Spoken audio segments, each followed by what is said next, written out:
Hello and welcome to PFF Fantasy Football Podcast. I'm your host, Ian Hartitz, and today we got some DFS, daily fantasy sports, specifically DraftKings to talk about. By we, I mean myself. And as always, joining me on this edition of the PFF Fantasy Football Podcast, PFF analyst Andrew Erickson, a.k.a. the Prop Prophet. Andrew, how's it going, my friend? It's going great. Damian Harris was on his way to hit the over on the 59.5 rushing yards prop, but he not only left the game once, he left the game twice with an injury. He fumbled in the end zone. He may or may not be in the Bill Belichick doghouse. I'm doing better than Damian Harris. I'll say that as much. But no, dude, I'm excited to talk about the Week 6 slate. Week 5 was good. I was all over Tom Brady, Mike Evans, Antonio Brown, Jalen Waddle let me down, and bringing it back with and doing a mini stack of Derrick Henry and Jaguars receivers not named Jamal Agnew.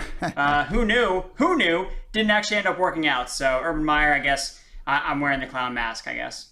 Answer to Laviska Shenault versus Marvin Jones was no, as I also had to find out the hard way. Hopefully some of you did get that. As advertised, Aaron Rodgers, Devontae Adams, bring it back with Jamar Chase start. If you had that and some of these other dudes, you were in good business last week. So as always on this edition of the PFF Fantasy Football Podcast, Andrew and I will be going through cash and tournament lineup recommendations. For those that don't know, cash refers to head-to-heads, 50-50 formats. We don't care about rostership. We are just trying to set the highest floor for the lineup possible. Tournaments is where we're trying to take down hundreds of thousands of people, potentially. That's where we got to get, as the kids like to call it, a little more contrarian. So, Andrew, let's kick things off with our cash quarterbacks. And I think you have two guys here, Lamar Jackson and Taylor Heinicke. Based on the early builds I have done, I feel like this is the week to really build around Heinicke. I mean, it makes things a lot easier because there's a lot of other options you really want to try and jam into your lineup. And, dude, I mean, the play with cash this whole entire time has been Jalen Hurts, and I honestly felt lost without him on the main slate. I'm looking, trying to find Jalen Hurts. I'm like, oh, where no, is he? He already played. So I'm a bit caught off guard, for this podcast now without Jalen Hurts, because it was easy just to lock him load. Basically, I was 3-0 with Jalen Hurts and 0-2 with everyone else not named Jalen Hurts. So this is a little bit of uncharted waters for me. But Heinicke, has a similar skill set to Jalen Hurts in terms of the rushing. Like, that's what we're looking for with the quarterbacks that you roster in cash, especially if you're paying down at the position. And, that was the method behind, going after Justin Fields, but he was named the starting quarterback for the Bears. But unfortunately, the Bears don't play fantasy and don't want Justin Fields to run the football, which makes us very, very sad. So that's why that didn't work out. But we have a good sample size of Taylor Heinicke already playing this season. He's been a top 12 quarterback in the 4 games that he has started this year. He really only has one bad game on his resume. And last week he was top 5 in expected fantasy points. So I think that he's just, and you cannot ask for a better matchup against Mahomes on the other side with this Chiefs defense that has just shown no ability to stop anybody, any offense that they've played against. They rank dead last in terms of fantasy points allowed, and it's not just because they face Josh Allen every week. Every team that they've faced has been able to have a productive outing. So I think Heinicke, at the price that he's at, under 6K, I think it just makes everything a lot easier for your roster, and especially just based on the way the slate is kind of playing out with all the salaries a little bit tighter. There's not a lot of value at wide receiver. I was not really able to find a ton, so you're going to have to pay up a little bit more at wide receiver, and there's a couple other options that you can also stack with Heinicke that are also good stacking options. So I think he just makes a ton of sense. Even at running back, I mean, I know we got Darrell Williams and Booker, but hey, there really isn't, and we'll talk about Ricky Seals-Jones later as our 3K tight end. But yeah, I'm with you, man. Going through this, that was kind of my big takeaway. There isn't, right now, we'll see what happens with the injuries. And as always, we go through the injuries on our Friday night edition of the PFF Fantasy Podcast. But I do think saving this salary, getting the Heinicke helps really the rest of the way. 4 starts this year, QB 13, QB 9, QB 5. As you mentioned, the disappointing QB 23 that we would expect to be a little bit better if they redid that one a couple times. And yeah, this matchup as a whole, I mean, as tempting as it is to try to get up to Mahomes and these guys, it's just a little bit tough to do in cash. But we have the NFL's bottom 2 scoring defenses and the bottom 2 defenses of fantasy points allowed to quarterbacks playing the same game. I absolutely love it. Andrew, get ready. ready for a lot of wind talk this week. This game looks fine, but the Cleveland game, we're getting those 20-mile-per-hour wind gusts, and that is why the game total has tanked about 5.5 points, I believe, since opening in there. So happy wind wink, and keep that in mind as we're going through the Cleveland game of things. With Heinicke, we're stacking him with Terry McLaurin, right? It's too easy to. I know RSJ is there, but literally, Andrew, only Devontae Adams has more targets than Scary Terry since Heinicke took over. I just feel like of all guys to really stack with Heinicke, we absolutely need to get Terry in there. Yeah, I think that makes perfect sense. Again, elite usage metrics over the past couple of weeks, top 5 in target share, area out share, route participation over the last 4 weeks, and you hit the nail on the head. There is nobody on Kansas City that can stop TMC. They have too many injuries at the other positions, and that's why we have Ricky Seals-Jones as a legitimate guy this week, because the Washington football team just doesn't have a lot of other options outside of McLaurin. Even McKissic really hasn't seen his role expand based on a lot of the injuries they've had at the wide receiver position. Diami Brown is banged up. Curtis Samuel re-injured his groin. We don't know Adam Humphries is out there, but DeAndre Carter is the one that is, taking on those targets in that offense. So I really don't even hate going, double stacking in cash. Not to say that you're just investing all of your baskets in Taylor Heinicke, but it makes sense with the way that the salaries are priced. Like if you're going to play Heinicke, then McLaurin's probably going to have a good game, and Ricky Seals-Jones is $3K and is just everything about his usage and the way that he's played, and the fact that he's really just a wide receiver, just with the tight end designation. I think that it just makes a ton of sense to just double stack it, even in cash formats, because it's a good salary saver. Let's just stick on the cash lineup here, and we'll get to tournament stuff once we're done with this, since we're already talking about the rest of it. Because I think you're 100% right. I saw, we try to prepare, Andrew, for our podcast together. So we each have our show sheet before, and, not to spoil your favorite stack, but getting tricky with the tight end and the flex, I think makes a lot of sense, because they are just so clearly RSJ and Travis Kelce, the top 2 plays of the week at tight end. Like Kelce is a full $1,000, like underneath, I think, where he should be. Only $7K for Kelce. It's cheapest he's been all year. And that's like the first thing that stuck out to me. I was like, $7K? What? So as much as I wouldn't mind getting down to Andrews or Hawkinson or Noah Fant, and I think in tournaments that's fine, and getting away from the Kelce buying cash, first time he's been under 8K. Like, I have no idea why Kelce is this cheap ahead of this matchup. And yeah, RSJ, what are we missing here, man? Like, the problem with him and these types of players in the past has always been usually limited usage as a tight end. Rick Seals-Jones is a converted wide receiver that the Washington football team doesn't care about him being that. They're giving him 100% snap rate. The same snap rate that caused everyone to lose their mind about Tyler Higbee and Logan Thomas earlier in this year. Like, RSJ has that in 2 straight games, and he looked great last week. I mean, he only had, I think it was 45 or 50 yards. He should have had like another 45 yards on top of that. It was like a drop snap, an eligible man downfield. Heinicke just gets the ball out of his hands, and you see this gazelle start running down the field, and it's like, this dude is a tight end. Like, that's what we're going with. So, yeah, man, in my opinion, and you look through the wide receivers that you mentioned kind of in the low end of the price range, there's DeAndre Carter. There's a couple guys, John Ross at 3,100, Van Jefferson, 3,400. There's a couple guys I guess you could galaxy brain your way into, but I don't like any of those guys. Out of everyone priced under 4K, just raw, straight up projections, I think I would give the nod to Ricky Seals-Jones. So yes, it feels weird having 2 tight ends in a cash lineup, but man, between RSJ and Kelce, we're talking about 2 of the most like, these guys should probably call themselves wide receivers and make more money out of the whole tight end group as it is. Yeah, the reason we don't like playing tight ends, or the reason it's usually suboptimal to roster 2 tight ends, is because tight ends run less routes than wide receivers do. They don't play as much as wide receivers do. They don't get as many targets as wide receivers do. But in this case, Kelce gets targets and runs routes like a wide receiver, and through 2 weeks, RSJ falls into that category of he's not playing a traditional tight end role. Like, tight ends don't play 99% of the snaps. They don't run a route on 87% of a team's dropbacks. They don't see 5 end zone targets in the past 2 weeks, and they don't play against the Kansas City Chiefs, who have allowed the most receiving yards to tight ends. It's just like the holy trifecta of stats you could want to back RSJ as the tight end play of the week. And yeah, will he be really popular? Sure. But it's like, you got to play some chalk. Like, whether it's tournaments or you have to play some chalk, or else you're just playing bad plays. So at tight end, it's just so obvious. And I think that if you just don't play RSJ, I think that you're just kind of like lighting your money on fire. Sorry. We got Heinicke, got RSJ, Kelsey, McLaurin.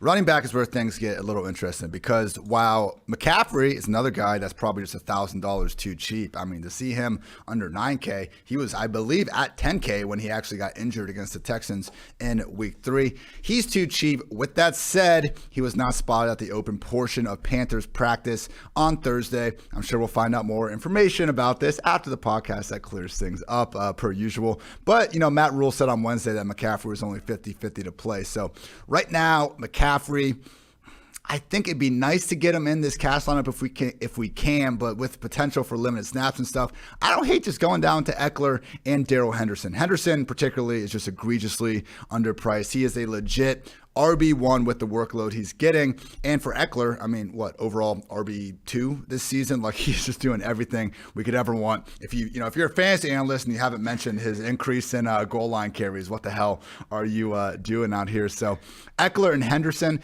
like, even if we get good news on McCaffrey, Andrew, do you feel like you want to upend this whole lineup, or are you pretty comfortable with Henderson and Ekeler just locking down those top 2 spots? No, I think that's exactly where my eyes were drawn when I was looking at the cash build. I feel okay at going down to Ekeler because he has a full workhorse role. Like, he's a 3-down back.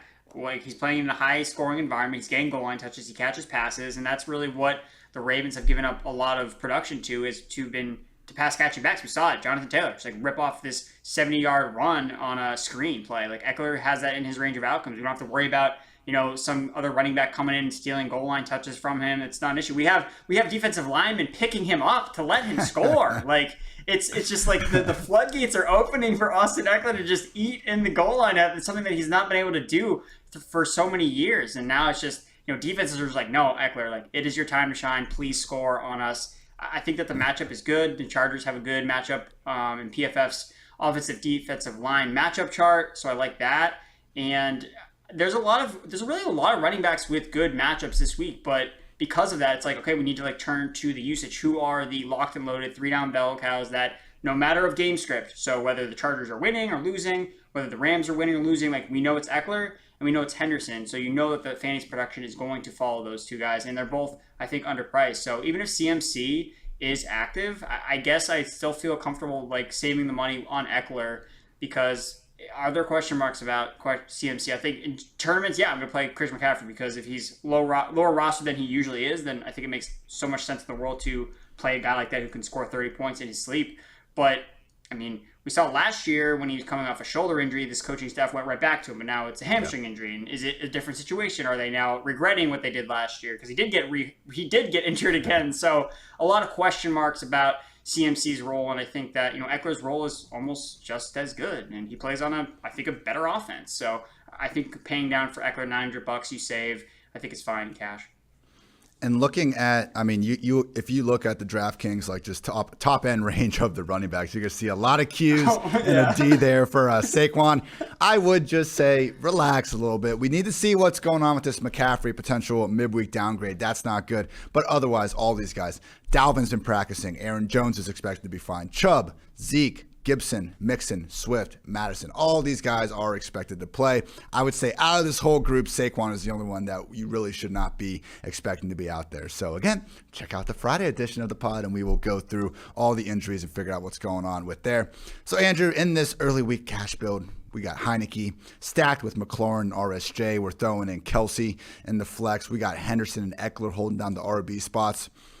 We got to save some cash somewhere. I think it's with the Lions at 2,100 on defense, right? Because Cincinnati, we'll talk about some of the tournament plays. I could see Mixon and some guys having a good week here. I'm not trying to hype up Detroit, but hey, they're a defense that we have at least seen play a little bit better in past weeks. When Hollywood Brown's going to drop all those touchdowns against them, it's a little bit easier to limit some points. But at least we have a team that continues to play awfully hard under Dan Campbell. They're home against the Cincinnati offense that, again, is good, but I wouldn't exactly crown them in the same way as the Chargers, the Chiefs, some of these other juggernauts in the AFC. So are you good with the Lions? Because out of these other cheaper defenses, I just think they're all facing much better offenses, or it's a terrible defense as well. I guess we have Houston at 2,200. Detroit versus Houston, Andrew. That's our question. I'm still on Detroit. I think that, a cool stat I found on PFF premium stats, which I had not ever really discovered before, was percentage of pressures turned into sacks.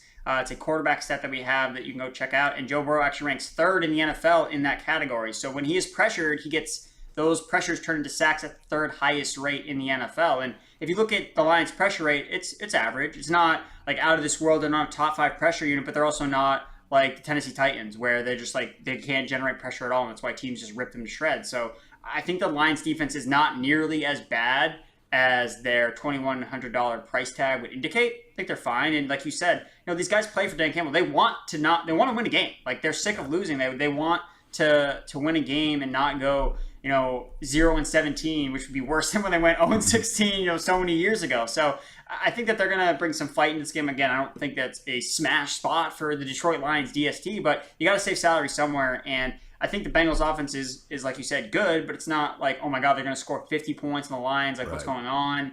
I think that the Lions are definitely fine and they can return the cheap investment. And Houston is enticing at 2,200, but I just think that I think I'll just save the extra 100 with the Lions.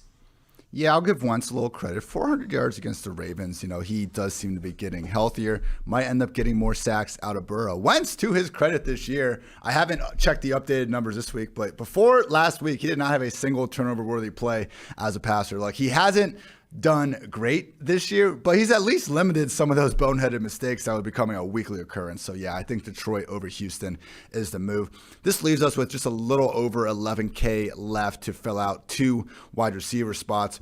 I think Michael Pittman at 5,500 makes a lot of sense. The dude's getting 6 catches per week, smashable matchup against the Texans, and we got to see if T.Y. Hilton comes back. As we know, Hilton once wore a clown mask before a legit playoff game against the Texans and then proceeded to go out there and ball out. So I think Pittman would still be fine if Hilton's back. But again, in Indy, it's just always been a problem of having too many mouths to feed. So that wouldn't be ideal. In that case, I might try to get up to Brandon Cooks. We also got Jacoby Myers there at 5,500, who at some point you would like to think will find the end zone in his NFL career. Not entirely sure, but you would like to believe that could happen. He's in that range as well. So, Andrew, are you just kind of planning on picking off a couple of these 5K guys? Or I noticed you did have Amon-Ra St. Brown here listed. Would you rather try to go a little bit lower so then you can use the last spot to get up to the 6K guys? Well, I will say in defense of Jacoby Myers, I think that his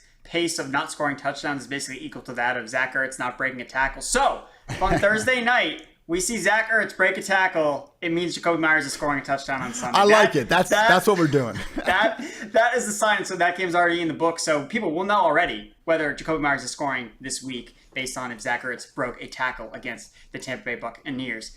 But I agree with the 5K receivers, Pittman, Cooks, Marquise Brown is a little bit up there at 5.9, Myers. But I also kind of like T. Higgins and Tim Patrick. Those are the other 2 names that kind of stand out. Tim Patrick was heavily involved last week. With him, it's interesting because he's always produced, but he's always kind of been on low volume. He's always been able to score a touchdown or catch a long pass. But this past week, he actually saw 9 targets. Like, he saw a lot of volume for the first time. So I like him. And T. Higgins also had a pretty productive game target-wise. Like, the yards weren't there, and Jamar Chase kind of stole the show. It was T. Higgins' first game back from his injury, but he still saw steady volume.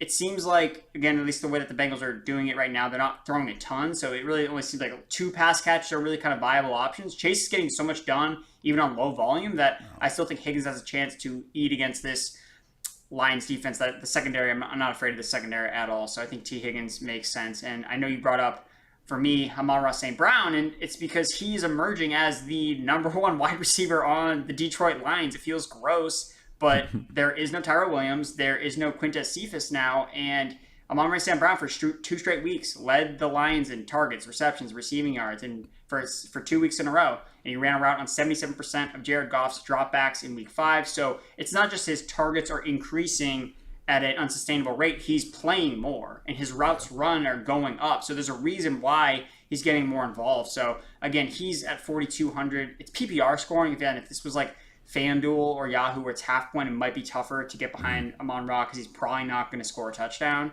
But I think that he makes a lot of sense at 4.2, so you can get in another better wide receiver with whatever money you have left over.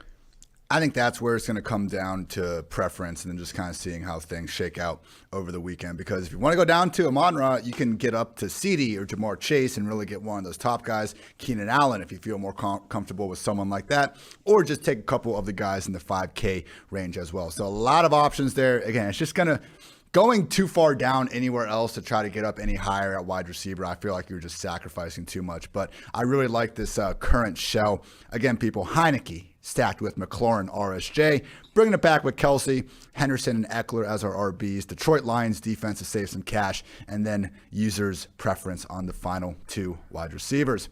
Effective stuff, Andrew. And that's enough cash talk. Let's talk about winning some tournaments now. I see Patrick Mahomes. I see Joe Burrow. Which one of these guys are you most confident in, I guess, trying to go against the grain, and who would you like to be stacking them with? Let's talk more Burrow. I think everyone can kind of understand how Mahomes and company might go off in this spot. But with Burrow, I mean, you mentioned the lack of volume. They haven't thrown the ball a little bit more lately, but between Chase kind of just really getting most of the production there, you mentioned Higgins. Burrow, Chase, Higgins, that kind of what you're looking at? Yeah, I think that makes a lot of sense to double stack. And I mentioned Amon-Ra St. Brown as a bring back option. You have DeAndre Swift, who seems like he just doesn't get moved in the price. And that means people aren't playing DeAndre Swift because the DraftKings prices, the algorithm, the way it works, moves more on rostership rather than, actually how a player produced, because they're trying to base these salaries on, we want people to play these players because if a player is priced incorrectly, then they don't get played necessarily, they get played too much. So that's kind of like DraftKings indicator to change the price. And Swift has just been around that 6,000 range because people just haven't been playing him enough because he scores like 20 points a game and it's just not good enough for people, I guess, to play him because he plays for the Lions and people just don't like to play him for the Lions, even though it's like the perfect team for him to be on because it highlights his ability as a pass catching back. So there's really easy ways to stack this game. And like you mentioned, the Bengals did throw more last week. We saw their pass play rate on early downs jump to 63%, which was top 10 on the week, which was significantly higher than it was the previous 4 weeks of the season where it was at 46%, which was down like with the New Orleans Saints. Like they were not throwing the ball at all in neutral game script on early downs. So I like that Burrow saw season highs in dropbacks and pass attempts, and that's excluding overtime. So don't at me. I made sure to exclude overtime for that specific reason. So I think that he makes a lot of sense. I mean, the Lions matchup is absolutely great. They were last in pass play percentage of explosive plays, last in yards per attempt allowed this season. And if you actually take a gander at the PFF projections, which I like to reference every now and again, they freaking love Joe Burrow. I don't know if Kevin Cole is just like boosting these Bengals or something, but his projections are off the charts. And like Boyd, if you pull up the lineup optimizer, the top 3 values are Chase, Higgins, and Boyd. Like it's just all Bengals. So again, the projections are looking at a median outcome, and to see the median outcome so high for these Bengals, I just can't ignore it. So I think Burrow makes a lot of sense. And because last week he was good, not great, so people may be less inclined to go back to him. But look, it's the Lions, people. It's like you just go onslaught against the Detroit Lions, and good things happen. Quick update from NFL Network's Ian Rapoport. Christian McCaffrey officially a DNP. We're gonna need Joe Brady or Matt Rule to come out and say specifically this was planned, a rest day. Otherwise, we need to assume setback, not looking good. Where is Chuba price now? He's at 5.9. 5.9. I for sure still want Henderson over Chuba. Yeah. Okay. I don't think that changes too much. We will reserve the right to change things as new information continues to come to the table. I like the Burrow call. I think we can get off of some of these potentially chalkier running backs. Speaking of Chuba and or CMC, why not little Sammy Darnold? 6,100 going up against maybe the single worst pair of cornerbacks in the NFL.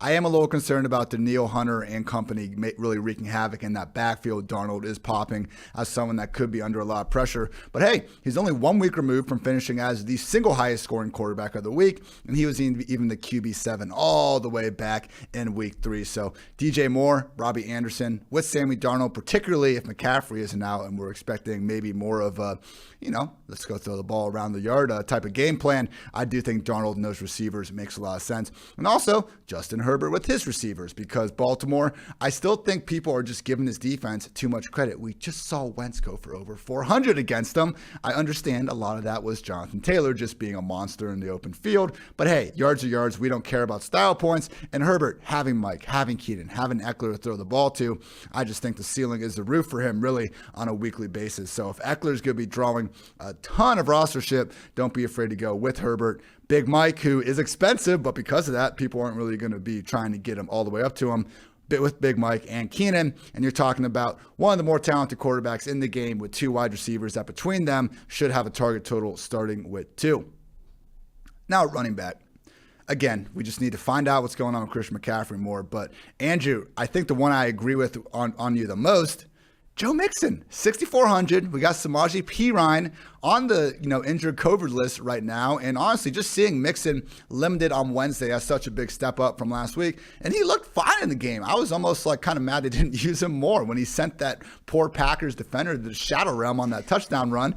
I was like, he looks as good as he has all year. Maybe Mixon, stack it with the Bengals defense, knowing that Jared Goff isn't exactly the most immune player in the league to sacks and turnovers. I think that could be a great way. Not saying all these Bengals, the passing game guys, are going to be super chalky, but going with Mixon in that Bengals D, I think, helps go against the grain a little bit in terms of what people might be looking at in this matchup. I love Mixon. Sub 7% rostership the last time that I checked the website projections for rostership, and people just hate Joe Mixon. They just don't want to play him. They just want to see him fail, and this was how it was during redraft season. Just people are like, nah, I'm not playing Joe Mixon now, he got hurt. And the fact that, like you mentioned, Perine is not, I don't think Perine's going to play. He's been on, they already talked about elevating Chris Evans to the RB2 slot, who played a total of 7 snaps last week. I mean, they started basically a injured Joe Mixon over Chris Evans last week. And I think the fact that, if Mixon hadn't played last week, I'd feel less bullish about, thrusting him out there. But guys, it's the Lions. They've given up over 22 PPR points to 3 different running backs this year. David Montgomery had a big game against them. We just saw Alexander Madison have a big game against them. Aaron Jones had a 40-point game against them. This is the spot. And to see him under sub 7%, it's I'm going to play him in all my tournaments if he's going to stay this low roster. I don't care. Yes, the injury thing is always a concern, but we're locking Darrell Henderson into our cash lineups, and that dude is friggin' fragile. And so injuries happen to running backs all the time. So you can't just fade a guy because, I think that he's going not to be 100%. He already played. We already saw him play in an NFL game. He was fine. So I think Mixon makes way too much sense. And the fact that Perine is not even going to play, I think is just an underlying reason to just back Mixon even more. Another running back in that range I think you can feasibly get off the Swift, get off the Henderson chalk. Josh Jacobs, not the most ideal spot in Denver. We do have some questions in this post-Gruden offense, what if the roles are going to be changing and stuff. But so far, he survived Kenyon Drake. He survived Jalen Richard. If we find out he is still the featured workhorse without Gruden there and with Peyton Barber back, which is not a guarantee on the latter note at least, he is going to be someone, I think, high up in the 6Ks sooner rather than later. Cool stat from Jared Smola, who's always an enjoyable Twitter follow, is that the 10 targets that Jacobs has had over the last 2 weeks, his most ever in his career over a 2-game stretch. That's always been the problem for Jacobs. We have these games where the Raiders get up and they decide to give him the ball 20 plus times. The last 2 weeks, they've been getting killed for the most part, and he still found a way to rack up 18 and 20 combined carries and targets. So yeah, it might not be the prettiest, but again, style points don't matter in fantasy land. And again, just in being able to get off that chalk to Jacobs. So I think you could even stack with the Raiders defense reasonably enough. Makes sense there. And I got to grow some before we leave this, Andrew. What about the one guy going under the radar in this entire Washington-Kansas City game? Everyone's least favorite RB2 in the league. McKissic? J.D. McKissic. Week 1, RB77. Week 2, RB7. Week 3, RB46. Week 4, RB14. Week 5, RB68. The pattern's clear, Andrew. We just got to play the guy on even number of weeks. It's week 6. It's that easy. And hey, there's 7-point dogs in a game that has the single highest game total of the week. If there is a week where we could expect McKissic to be out there more than ever, rack up 8 to 10 stupid targets that we wish were going to Antonio Gibson, this seems like the spot. 100%. J.D. McKissic makes a ton of sense going up against Kansas City. You see Washington trailing in this game. Washington also has banged up receivers. They're looking for options to throw the ball to. And people hate J.D. McKissic because we love Antonio Gibson. So there's just a lot of things, a lot of factors at play that play into McKissic's ceiling. And you'd be surprised, like, we see running backs with these pass-catching backgrounds finish in tournament winning lineups all the time. And it's because they see, they have 10 catches. Myles Gaskin was like the RB2 after being literally, you're gone. Like Gonzo, like in the grave, done. And oh man, now he's RB1 because he's had 10 catches and 2 touchdowns. So I love that J.D. McKissic call. Like, there's this fallacy that these scat backs don't have upside because they're not getting 20 carries a game. On FanDuel and other non-full point per reception sites, I get that. Look, we saw this last year too. I pulled up, we have this awesome page on PFF.com that just literally shows, it's a grid and it shows their just weekly finish among the position. And even looking at last year, in his last 8 games, he had 4 finishes inside the top 8 and he had another top 12 one in there. Like, okay, there will be games where McKissic, and it could happen if the football team is able to get a little bit of a lead. Your lineups with McKissic will inevitably look terrible if he's only going to get 4 or 5 touches. But again, trying to go against the grain here, I think J.D. McKissic is a smart way. Stack your Mahomes with Kelsey and Tyreek, and instead of bringing it back with Terry or these other guys, RSJ, take a long look at J.D. McKissic as well. Anyone else you want to talk about here, Andrew?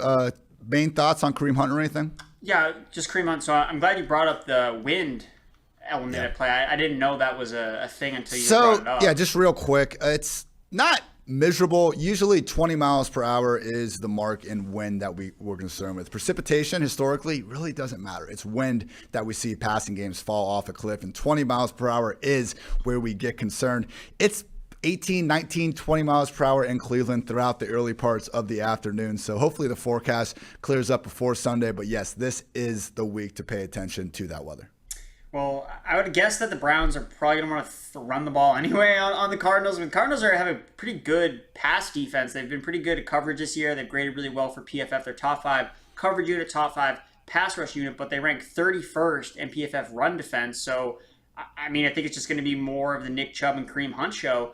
But the reason I like the spin on Kareem Hunt is not only does he benefit from the same matchup as Chubb, he's significantly cheaper, and if Cleveland falls behind against the Cardinals, which, again, you could definitely see playing out, the Arizona has a really good offense, it's going to be Hunt in the game catching passes for Baker Mayfield. Hunt has a 29% target rate per route run, which is top 5 in the league at the running back position. So he's getting peppered with targets by Baker Mayfield because Mayfield is not throwing the ball to Odell Beckham Jr. So it's Kareem Hunt. So I think Kareem Hunt is if he just wasn't like a backup running back, quote unquote backup running back, I would also feel like he's would be cash viable because the matchup is so good and he is so involved in this offense, and he is game script proof because we see him get the targets in this offense. So especially now that you mentioned that there's wind concerns, I just would see the Browns all right, well, we weren't throwing the ball to OBJ anyway. Let's just give it to Hunt, let's give it to Chubb, because I think that's where the matchup advantage is in the first place against the Arizona Cardinals. So, and I guess one thing as well, so Kyler Murray and the shoulder injury thing,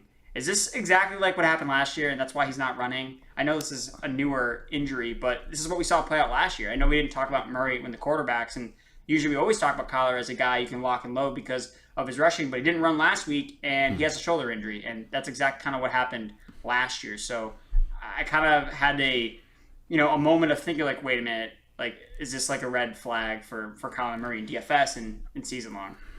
Yeah, I mean, I'm not super on, I guess we didn't talk about Kyler much. It's just with the wind, with the Browns and Myles Garrett, proving that they can be a defense good enough to actually kind of wreck some game plans. I'm just kind of fine either going up, $400 more to Mahomes, or going down, messing around with Herbert and those guys like we talked about. So it's a fair point, man, because we did see that really turn him from a freaking world beater in fantasy land to someone that was more of just a low-end QB1, if that, there moving forward. So great point on that, Andrew. We'll need to monitor that. I know he said in the offseason that he was wanting to run less, and I think we saw that trend even in the first few weeks of the year. So, good point, and we will keep that in mind. Moving on to the wide receiver position, there are some receivers in this game that in tournaments I'm okay getting exposure to. Just because there's wind doesn't mean we're not going to have some passing yards in there, but that's why in cash, when we're trying to be safer, it might be a situation to avoid.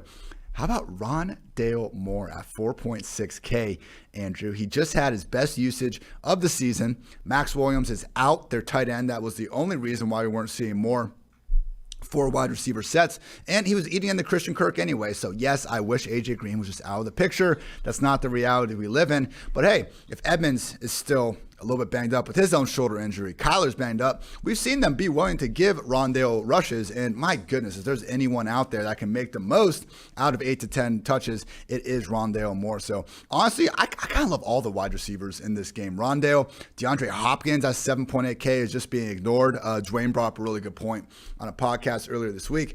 Hopkins' target share is fine. It's still at a very high level. The problem has been, other than that Vikings game, and even then, that was more Minnesota coming back than this like back and forth shootout. The Cardinals have just had one game where they've been playing with a lead after another. So if Cleveland can finally force Kyler and company to throw the ball more, that could be what leads to the eruption spot that we've kind of been waiting for with DeAndre Hopkins. And finally, what if, Andrew? What if OBJ? This is the week. We can say this every week, but man, I was just going back. I was looking at his routes in the Chargers game, seeing if he was getting open or if I'm just, being a sucker here, not, just not being a good fantasy analyst for all the people. No, we are right. He is wide open. I put a clip out there, 4 plays where Baker could have taken a deep downfield shot, and I think Beckham would have had a great chance to catch it with the ball. You can say it wasn't the read he was looking at, defender change because of this or that. I'm not going to pretend like I know every single thing going through Baker's minds on these passes, but OBJ, we've seen the snaps increase every week. He is going to get his eventually, and against this Cardinals secondary, who is good, but I think they more so have been benefiting from Chandler Jones and J.J. Watt wreaking a lot of havoc at the line of scrimmage. I do think Beckham can win against them, as I think he can generally win against pretty much anyone when he is right. So OBJ, Hopkins, Rondale, again, more in tournaments. I'm interested in this game. Now, Andrew, one of your wide receivers I particularly love because he's with my GPP quarterback, Robby Anderson. We've seen the usage over the last 2 weeks. Maybe this is the week he actually hauls in one of those deep targets. Yeah, Robby Anderson has 19 targets and over 250 air yards over the last 2 weeks. So again, with OBJ's not even getting that. Like, he's out there just getting open, but it's not wind sprints for OBJ. Yeah, wind sprints. But Robby Anderson is getting like the targets and the air yards. Like, it's there, and those are all things that we've seen time and time again lead to fantasy production. I know that he was bursting out on the sideline, just being frustrated about how he was being used in the offense, and apparently he's talked to Sam Darnold. Again, we saw kind of, he already had the squeaky wheel game, like he had that 11-target game in week 4, and just the production was not there. But, I mean, I'm going to back probably Robby Anderson first before I go back to OBJ, because at least I see the targets and the air yards present. So I think that Anderson makes a lot of sense at 4.8K. He's one of the only receivers really below that 5K range, besides some of the Cardinals guys that you had mentioned, that I really feel, it really feels gross, honestly. When you're playing GPPs, you have to make your line be like, you know what? I'm okay with feeling not comfortable with this lineup, because chances are when you look at the winning lineups, they're never necessarily perfect lineups, and there's always something uncomfortable about them, the way that they're shaped or the way that they're built. But that's what you got to do. You got to get weird sometimes, and I'm getting weird with Robby Anderson.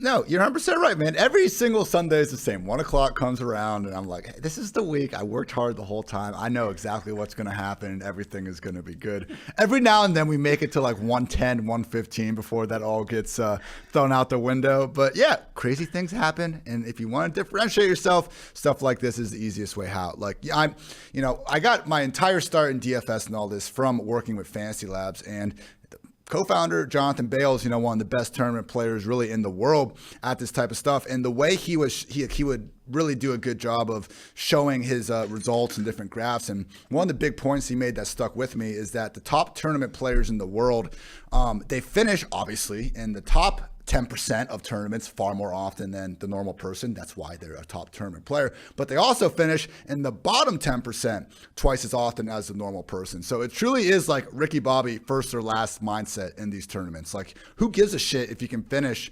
600th in a tournament? You want to try to go get that money at the top, and especially the way the Millie Maker in some of these tournaments are broken down with, I don't think the best sort of tiers of payouts, I do think, just if it looks ugly, that might not even be the worst thing in the world.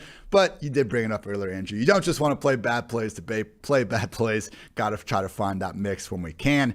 And I do think we've pretty much talked about most of these other receivers. Terry, Tyreek. Keep an eye on Tyreek's quad. He has not been practicing this week, but if that's going to reduce his rostership, happy to take that discount. T. Higgins, you talked about before. I like this Bryan Edwards call because even though he had a big drop last week on what was like a surprisingly good off-script play from Derek Carr, not hitting on Derek Carr, but we all know he's not that good when he starts scrambling around, hit Edwards in the hands, couldn't come down with it. And then pretty much, I don't think it was the last play, but it was the last play when the Raiders still had a chance to win. Derek Carr overthrows open Edwards streaking down the middle of the field. So if there was going to be a receiver under 4K, Andrew, I do think Bryan Edwards has a strong case to be that guy, pal. Yeah, he saw a lot of high-value targets. I do the report every single week looking at who's seeing the air yard targets, who's seeing the end zone targets, and Bryan Edwards was kind of popping in all cylinders in those categories. 4 targets of 20-plus air yards. He had a 30% air yard share, 2 end zone targets. And the thing that with him is different from Ruggs is Ruggs had kind of like similar high-value touches a week ago, but then he got priced up significantly. Like he was up at like 5.6K, so it made him a lot harder to play. Whereas Bryan Edwards has really not moved, despite kind of seeing those same types of high-value targets and touches this past week. So he's at 3.6. Again, he's a guy that you can think about using even like a late swap because they are one of the 3 late games is the Raiders and the Broncos. I know there's only 3 late games in the late window. So if you are dead, basically, and you're like, I need some upside, I need a low-owned play, I think Bryan Edwards makes a lot of sense as a pivot off some of these more chalkier players in the late window. Quickly on tight ends. Again, it's Kelce at the top, RSJ at the bottom, and it really is Kelce if you can get there because, again, that price tag is $1,000 cheaper than it should be. So I'm not saying Darren Waller couldn't have a great week, but really $400 between Waller and, no, it should be $1,400 between those two. If you do want to get off Kelce, which is fine in tournaments, I do think going down to the Andrews, Hawkinson, and Noah Fant, I mean, to me, those are the big 3 guys we should be looking at in tourneys. Chargers, great secondary, single worst defense and fantasy points per game allowed to tight ends. I think in Derwin, and I would need to go review all this play. So if I'm being an idiot here, feel free to call me out. But one of the things Brandon Staley said about Derwin James stuck with me, where he said Derwin was playing 5 different positions. He's setting the defense. He's doing all these things. I think as a rookie, he was just more being used as like a tight end stopper, and that's why we saw these big problems against the Chargers.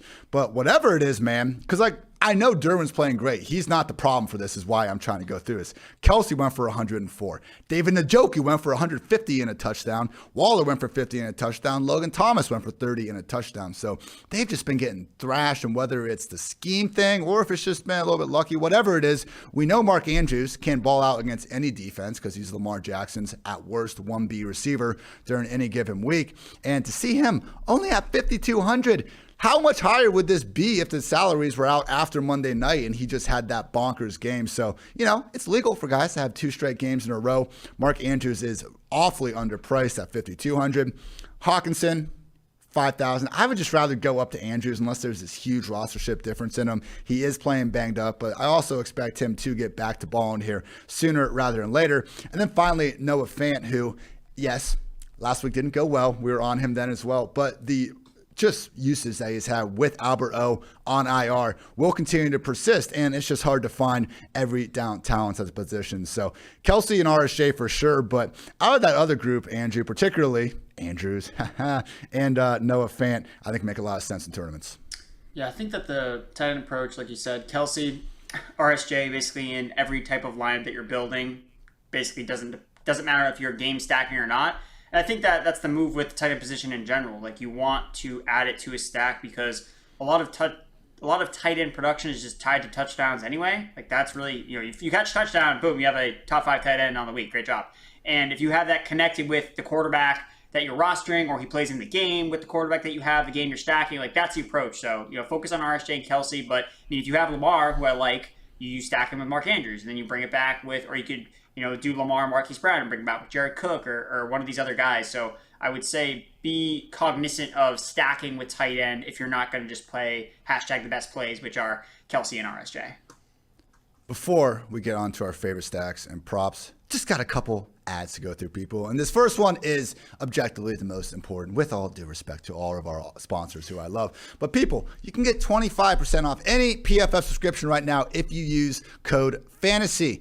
All the articles, all the tools we bring up, yeah, they're behind a paywall. We need to try to make some money in the year 2021. We're not asking for a lot, and we're giving you 25% off any sub if you use code FANTASY. So look, we do the podcast. They're free. A lot of the article content is free. Think of this as just a way of filling in any extra holes you might like. As much, we do a start-sit stream every Sunday. I try to take 2 days out of the week, sit down for 20, 30 minutes and answer as many start-sit questions I can get. I'm telling you right now, guys, like I'm sure some of you have sent me some DMs and ads I just don't see. And I do apologize for that, but I literally can't get through all this stuff. Narek and Andrew, Narek and Dwayne. That's why we set our rankings each and every day, each and every week, making those basically the substitute for start-sit questions. So again, hopefully we can get to your question, but if not, we have the weekly player rankings to help you set your lineups. If we didn't go over the DFS plays you were thinking about, we have roster ship projections. We have a lineup optimizer. We have Andrew's DFS cheat sheet where he goes even more in depth than what we do on this podcast. Strength of schedule for every fantasy player, expected points. I guarantee you that if you get this subscription, you will be a smarter fantasy and real life fan. And truly, people, 25% off. All you got to do is use code FANTASY. So if none of this matters to you and you just like the podcast and you want to say, hey, how can I give back? This is how. So support the pod. Use code FANTASY for 25% off any sub. Always appreciate the listeners out there. Always appreciate the feedback. And again, I don't think this is a big ask, and this will help you. I spent $20 this morning on donuts and coffee for myself and my girlfriend. Like, you can get this sub for half that, and I guarantee you it's going to help you longer than those donuts and coffee are going to help me. Although it was some good coffee, so I don't want to hate on my guys there. And also, people, another week of the NFL season means another shot to win big at DraftKings Sportsbook, an official sports betting partner of the NFL. New customers can bet just $1 on any NFL game and win $100 in free bets if either team scores a point. Last year's zero time in the NFL was in 1943. Seems like a no-brainer to me. Download the DraftKings Sportsbook app now. Use promo code PFF. Throw down $1 on any NFL game and win $100 in free bets if either team scores a point. Promo code PFF this week at DraftKings Sportsbook, an official sports betting partner of the NFL. Must be 21 or older. New Jersey, Indiana, and Pennsylvania only. New customers only. Minimum $5 deposit, $1 wager, one per customer. Restrictions apply. See DraftKings.com/sportsbook for details. Gambling problem? Call 1-800-GAMBLER. And also, the Fantasy Football Podcast is proudly sponsored by Western and Southern Financial Group. While you focus on your roster moves, Western and Southern helps advance your money moves. Buying your first home, plan to start a family, wondering how to make your money grow. Western and Southern's playbook of life insurance, investment, and retirement solutions helps you rest assured on game day. Team up to identify your needs and address your goals with a game plan built just for you. Get started at westernsouthern.com/PFF. And finally, it's football season, baby. You know what that means. We're going for two here with the sponsors of today's show. Manscaped. Listening through hairs has never been easier. It's time for you to join the 2 million men worldwide who trust Manscaped by using code PFF at manscaped.com for 20% off and free shipping.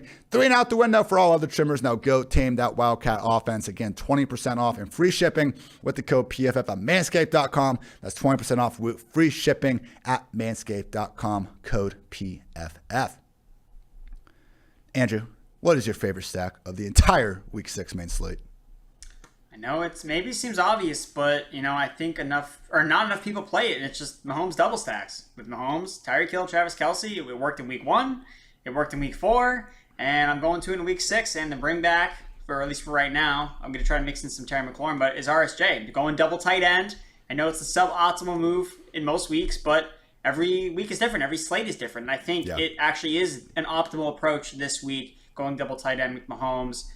In a tournament again. The value is obviously with Heinicke and Cash, but I'm shooting for that ceiling with Mahomes. So, yeah, I'm stacking this Washington football team, Chiefs game, all over the place. Great day to be great and great day to stack Mahomes with whoever. I'm going to go with that Chargers stack. Justin Herbert, Mike Williams, Keenan Allen. Who are we going to bring it back with? Underpriced Mark Andrews. So gets you off some of the more chalkier tight end options. I think a lot of people are going to be more on Ekeler as opposed to this passing game. And again, I'm just not afraid of this Ravens pass defense when they are as banged up as they are at the moment. So Now, Andrew, the moment everyone's been waiting for, because you are 6-2 on the season with your props. You nailed Trey Lance under passing yards last week. You missed on Damian Harris over by 1.5 yards because he suffered chest and rib injuries. Ramondre Stevenson ended up getting like 10 or 11 carries. So I think it's safe to say the process was right all the way around. This week, what do you have for the faithful listeners? All right, so I talked about Joe Burrow and how the PFF projections absolutely love him, and the props don't. The lines do not love Joe Burrow. At prizepicks.com, his line is still at 264.5 passing yards. I'm smashing the over on that all day long. I think that we talked about him being a great GPP play, and the reason I may not play him in many terms is because I've probably bet his over on his passing yards prop too many times already. So I might leave my Joe Burrow exposure just to the player props. And then for my under of the week, because the value is always in unders most of the time. Unders suck to bet them, but more often I kind of want to do an experiment. If you just blindly bet unders, you'll probably end up having a pretty high ROI. So correct. For the under, I'm going to go with Damian Williams under 56.5 rushing yards. So this line has moved on Prize Picks that I'm looking right now. It's actually moved to 50. So I know that I made the right bet at the time. And the article comes out now every Wednesday. So make sure you follow myself and Ben Brown do a Prize Picks props article so you can get the earliest line so that you can get them before they move. So if you can find another line where Damian Williams is still up around 56.5, 58, I think he's a good under there. I mean, Khalil Herbert had a ton of carries in that game. And if the Bears are trailing, I don't know if they can stick to the run game as much.